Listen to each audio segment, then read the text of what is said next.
man mënuma nekk député maire de Dakar may génn di dem kër Ousmane Sonko suma booru kër ñu teg fa ay nervi police yi teg bëtam gendarmerie yi teg bëtam ñu ne ma maintenant man awma droit am ay garde du corps loolu doyul ñu ne maintenant suma garde du corps yi amatuñu droit sol yenn tenue yi doyut ñu ne suma garde du corps yi amatuñu droit sax yor maintenant yenn jumtukaay yi bu mën a liggéey seen liggéey parce que ñoom lu ñu namm ci man xam naa ko wante balaa ngeen dal suma kaw wallaay ma lijjante leen te xam ngeen ma yàkkamtiwuma leen tamit. Ce communiqué de presse du ministre de l'Intérieur, c'est de la pourriture. Ce communiqué de presse, il est illégal. Antoine, ñàkk jom yow lay waxal. Ton communiqué de presse, il est illégal.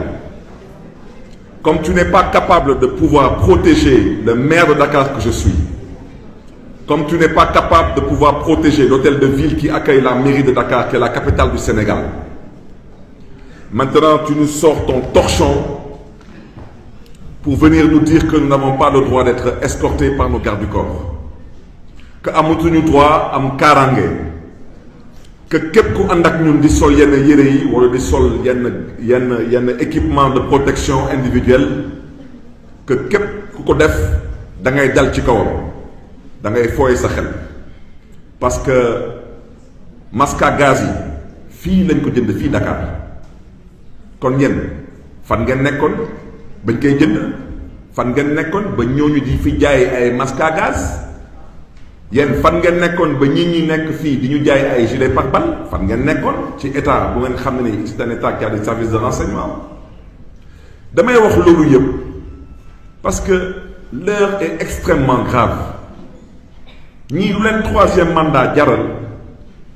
wax dëgg yàlla nit bu gëm yàlla mënul demee nu ñii di demee mënul nekk. moo tax mbokk yi wax naa leen lépp lu may dund depuis 9 mois ci mairie bi amul kenn ku bokk ci suma cabinet bu fi am tey salaire du chauffeur du garde du corps du directeur de cabinet du chef de cabinet du conseiller du kenn wante nag waxoon naa ko nag Macky Sall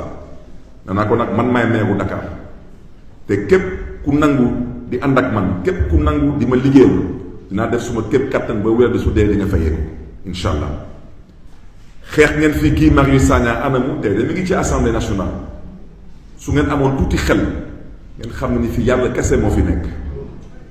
parce que xañ ngeen ko mu am salaire ci mairie de Dakar tey nag am na salaire ci assemblée nationale du Sénégal. au passage tamit mais jaajëfal le capitaine Touré un homme pétri de valeurs un homme courageux et un vrai patriote di ko encourager. bu leen fàttee abonné te ngeen di bës cloche de notification bi moo tax lépp lu ñu dugal ci ay vidéo ngeen am ko.